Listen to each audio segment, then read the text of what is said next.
Okay, I have to tell you something that happened last weekend. I went to eat at a restaurant by myself.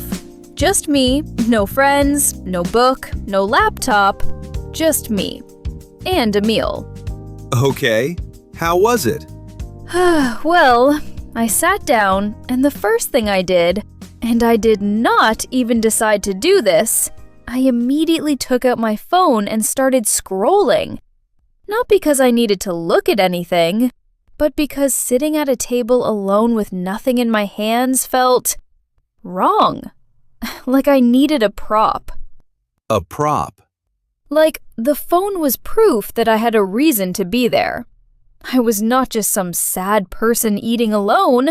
I was a person who was very busy on her phone, who also happened to be eating alone. Very different. Is it different? No, it is exactly the same. I was still alone. I just felt less visible. And why does eating alone feel like it needs a justification? That is what I kept thinking about afterwards. Why did my first instinct be to hide? I was not doing anything wrong. I was eating food I ordered, in a public place, like a normal person. But some part of my brain was saying, "This is suspicious. You should explain yourself." And I think a lot of people have that feeling.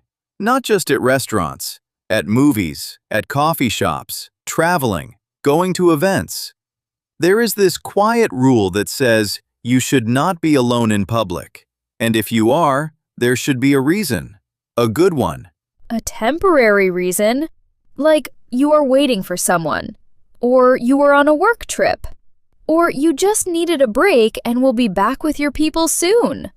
But just choosing to do something by yourself because you feel like it? Suspicious.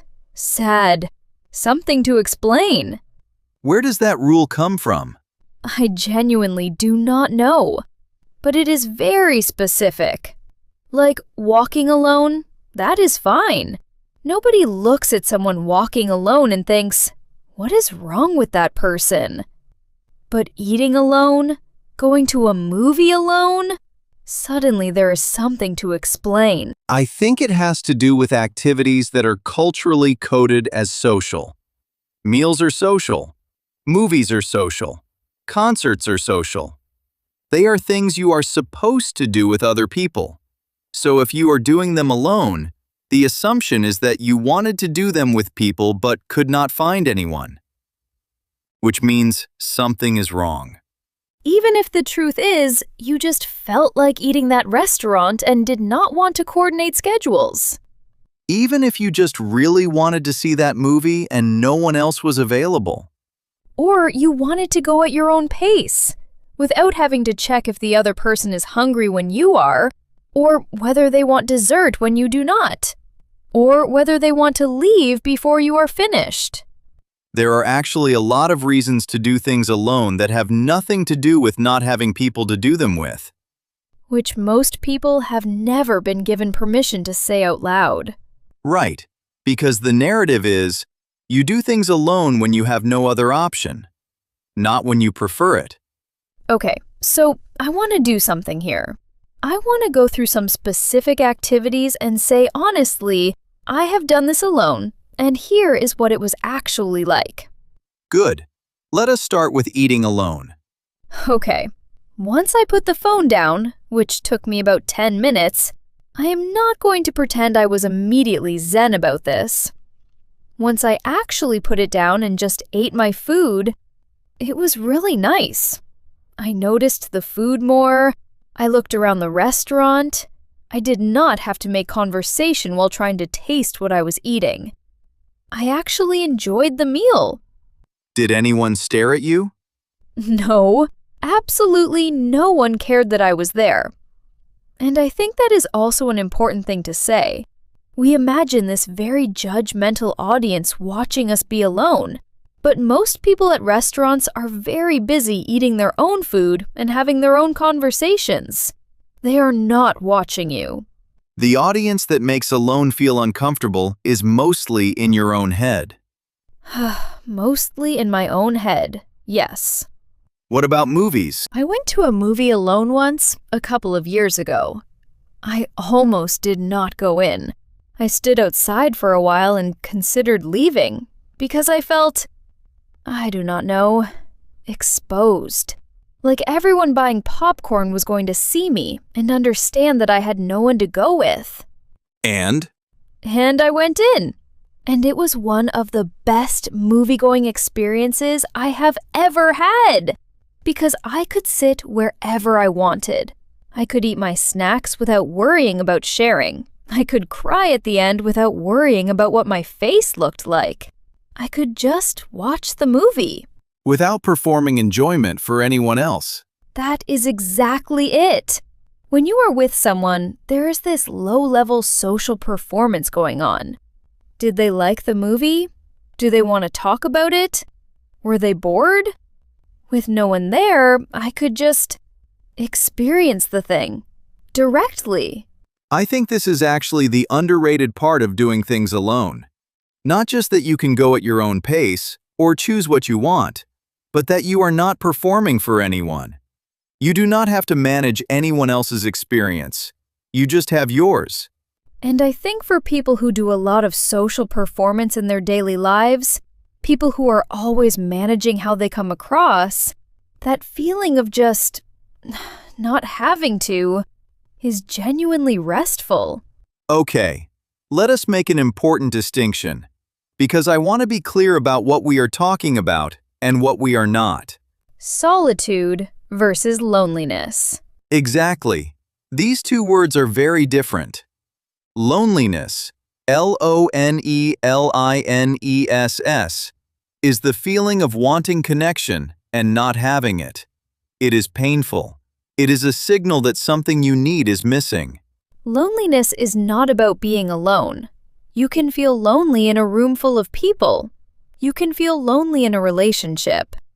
Loneliness is about the gap between the connection you want and the connection you have. And solitude, S-O-L-I-T-U-D-E, is something completely different. Solitude is the experience of being alone that you choose, or that you are okay with, or that you find valuable. Solitude is being with yourself. Loneliness is missing someone who is not there. From the outside, they can look identical. Someone eating alone at a restaurant might be experiencing deep loneliness, or they might be having a genuinely peaceful, enjoyable time. And I think because they look the same from the outside, we assume they feel the same. But they do not. Right. And the social narrative, the one that says eating alone is sad, is confusing the two. It is assuming that all alone is lonely alone. And that is just not true. I think a lot of people have never actually experienced solitude because they have never let themselves be alone without immediately filling it with something. A phone, a podcast, background TV, texting someone.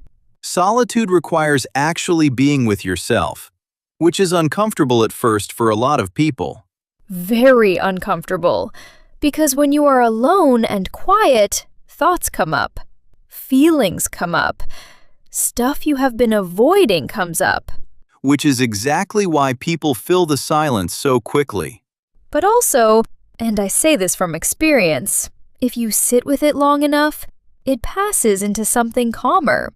Like, the first 10 minutes alone are often the worst. And then it settles. And then you are just there, present. And it is actually okay. There is a version of solitude that is genuinely good for you. Time to think. Time to not perform for anyone. Time to hear your own thoughts without interruption. Most people do not give themselves enough of it. Because we have confused being alone with being lonely.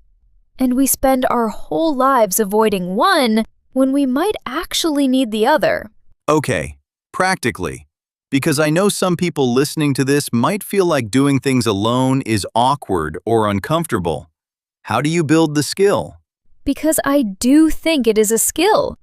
It is not something everyone naturally knows how to do, and you can practice it.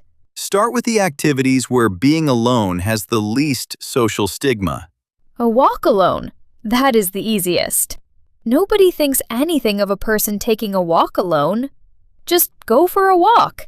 No phone, if you can manage it. Just you and the walk. A coffee alone. Go to a coffee shop, order something, sit down, do nothing particularly important. Notice what it feels like to just be there. A museum alone.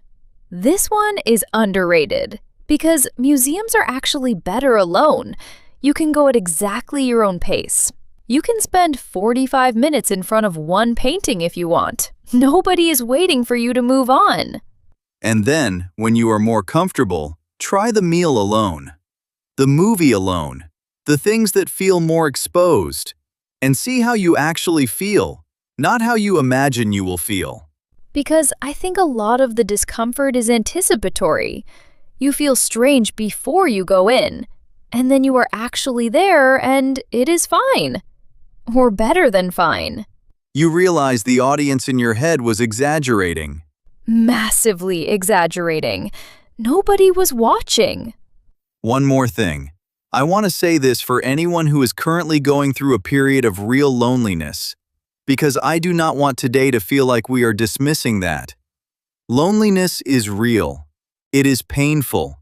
And if you are experiencing it, the answer is not to learn to enjoy being alone. The answer to loneliness is connection. Real connection. Not performing fine, not saying you are busy, not pretending you prefer the solitude.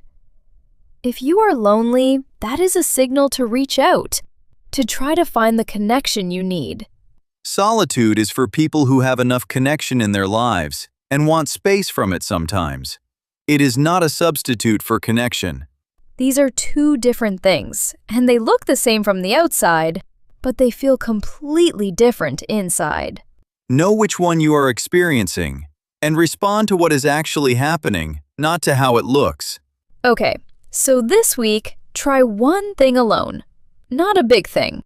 A walk, a coffee, something small where you give yourself permission to just be there by yourself, without a phone as a prop. And notice how it actually feels, not how you imagine it will feel. The discomfort at the beginning is just the old rule saying, "This is not allowed." But it is. You are allowed to be alone without it meaning something sad. You are allowed to enjoy your own company. That is actually the quiet point of this whole episode. You are allowed to enjoy your own company, and if you do not yet, it is a skill you can build. Start with the walk. All right, thank you everyone. Take care of yourselves. See you next time.